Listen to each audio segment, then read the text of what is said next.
Israel और Hamas समूह के बीच युद्ध 7 अक्टूबर 2023 को शुरू हुआ जब हमास ने 5,000 रॉकेटों से इज़राइल पर हमला किया। यदि आप युद्ध के बारे में आईएसएच न्यूज़ द्वारा जारी किए गए 2 वीडियो देखने से चूक गए तो आप इन्हें इस लिंक पर देख सकते हैं। आइए मैं आपको अब तक का अपडेट देता हूँ।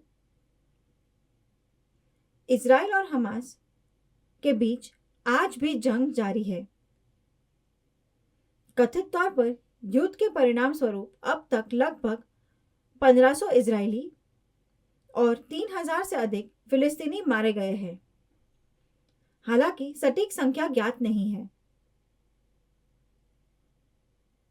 फिलिस्तीन की गाजा पट्टी में अल अहली बैप्टिस्ट हॉस्पिटल नाम का एक अस्पताल है। अस्पताल पर हवाई हमले के बाद कम से कम 500 लोग मारे गए। ये चौंकाने वाला है कि इतने सारे लोग मर गए। फिलिस्तीनी अधिकारियों ने इजराइल पर नरसंहार का आरोप लगाया क्योंकि उन्होंने अस्पताल पर हमला किया था। हालांकि इजराइल ने गाजा में अल अहली बैप्टिस्ट अस्पताल पर बमबारी के आरोप से इनकार किया है। उन्होंने इस आरोप को पूरी तरह से खारिज कर दिया है। कथित तौर पर इजराइल रक्षा बलों ने सबूत के तौर पर एक ऑडियो रिकॉर्डिंग दिखाई जिसे साबित हुआ कि इजराइल हमले में शामिल नहीं था। उन्होंने कहा कि हमास के सहयोगी फिलिस्तीनी इस्लामिक जिहाद ने इजराइल को निशाना बनाकर रॉकेट दागा था। हालांकि यह विफल हो गया और गाजा के अस्पताल पर जा गिरा। अधिकारियों ने 2 फिलिस्तीनी आतंकवादियों के बीच बातचीत की एक ऑडियो रिकॉर्डिंग का सबूत भी दिया, जिसमें स्वीकार किया कि रॉकेट उनका था और अब वे इजराइल पर आरोप लगा रहे थे। 7 अक्टूबर 2023 को युद्ध शुरू होने के बाद से हर दिन दोनों पक्षों में सैकड़ों मौतें हो रही हैं।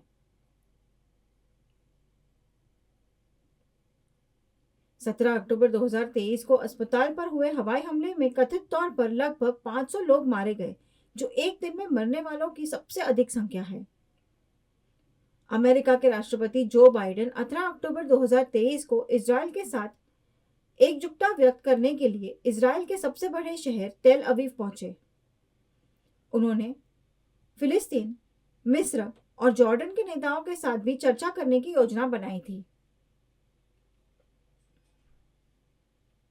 हालांकि 17 अक्टूबर को अस्पताल पर हुए हमले के बाद फिलिस्तीन ने 18 अक्टूबर को होने वाली वार्ता रद्द कर दी।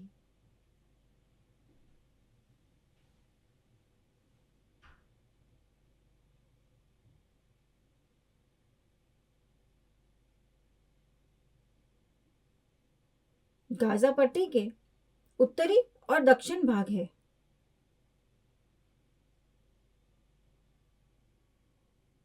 इजराइल के अधिकारियों ने उत्तरी गाजा के निवासियों को चेतावनी जारी कर दी है कि गाजा पट्टी के दक्षिण भाग में स्थानांतरित होने को कहा गया है। उन्होंने कहा, हम गाजा पर हवाई हमले और बढ़ा रहे हैं। जो लोग उत्तरी गाजा में रहना जारी रखेंगे, उन्हें हमास के समर्थक के रूप में देखा जाएगा। इसलिए उन्होंने उत्तरी गाजा निवासियों से अपनी सुरक्षा के लिए दक्षिण की ओर बढ़ते रहने को कहा है। ये चौंकाने वाली बात है कि इजराइल और अधिक हमलों की योजना बना रहा है। इजराइल द्वारा फिलिस्तीनियों को उत्तरी गाजा से दक्षिण की ओर जाने की चेतावनी देने के अलावा फिलिस्तीनियों के पास भागने का दूसरा कोई रास्ता नहीं है और इजराइल ने उन्हें चारों तरफ से घेर लिया है। गाजा पट्टी के एक तरफ समुद्र है और दक्षिण की ओर वे मिस्र के साथ एक सीमा साझा करते हैं जिसे राफा सीमा कहा जाता है। शुरुआत में ये सीमा बंद थी। हालांकि अब मिस्र ने सीमा खोल दी है और संयुक्त राष्ट्र का 20 ट्रकों का काफिला गाजा में प्रवेश कर गया, जिससे निवासियों को जीवन रक्षक आपूर्ति प्रदान की गई।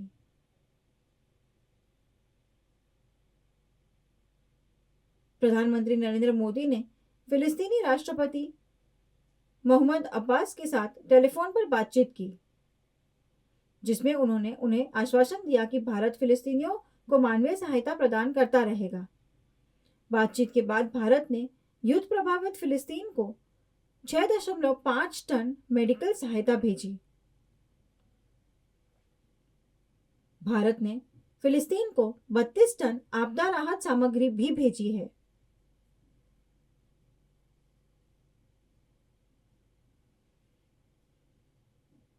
कतार हमास के साथ बातचीत कर रहा है क्योंकि 7 अक्टूबर को समूह द्वारा 200 बंधकों को ले जाया गया था और गाजा में रखा गया था। कतार इन बंधकों के लिए हमास से चर्चा कर रहा है, जो न केवल इजराइल से है बल्कि अलग अलग देशों से है। कतार इन बंधकों को रिहाई सुनिश्चित करने की कोशिश कर रहा है। कतार की मध्यस्थता से 20 अक्टूबर को 2 अमेरिकी बंधकों को मुक्त कर दिया गया और अन्य बंधकों को भी रिहा किए जाने की संभावना है। इजराइल द्वारा गाजा पर हमला बंद करने की मांग को लेकर दुनिया भर में फिलिस्तीन समर्थक प्रदर्शन कर रहे हैं। दूसरे देशों के कई लोग गाजा और फिलिस्तीन में शांति चाहते हैं। लंदन, जर्मनी, फ्रांस, आयरलैंड आदि में प्रदर्शनकारियों ने सड़कों पर मोर्चा किया और युद्ध बंद करो के नारे लगाए। प्रदर्शनकारी फिलिस्तीन के समर्थन में थे और चाहते थे कि इजराइल गाजा पर बमबारी बंद कर दे। भारत के बारे में क्या? मुंबई के भिंडी बाजार में फिलिस्तीन समर्थक एक समूह ने विरोध प्रदर्शन करते हुए इजराइल से युद्ध रोकने की मांग की। लोग इजरायली झंडे पर अपने पैर पटक कर उसका अपमान करते हुए पाए गए। इस मामले में मुंबई पुलिस ने 4 लोगों को गिरफ्तार किया है, क्योंकि हर देश के झंडे का सम्मान किया जाना चाहिए। इजराइल और गाजा के बीच अब भी युद्ध, बमबारी, हवाई हमले जारी है। इन सब के बीच पड़ोसी देश लेबनान के हिजबुल्लाह ने हमास को समर्थन देने के लिए ऐलान किया और इजराइल पर रॉकेट दागे, जिस पर इजराइल ने जवाबी कार्रवाई की।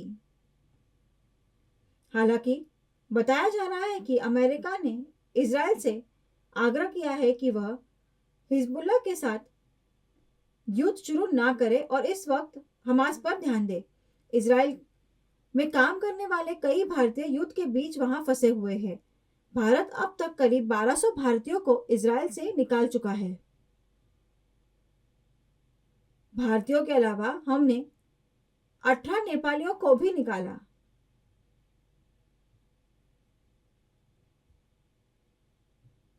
आधिकारिक आंकड़ों के मुताबिक इजराइल में करीब 18,000 भारतीय हैं। आश्चर्यजनक। इन सभी को भारतीय दूतावास में अपना पंजीकरण कराने और अपना विवरण जमा करने को कहा गया है।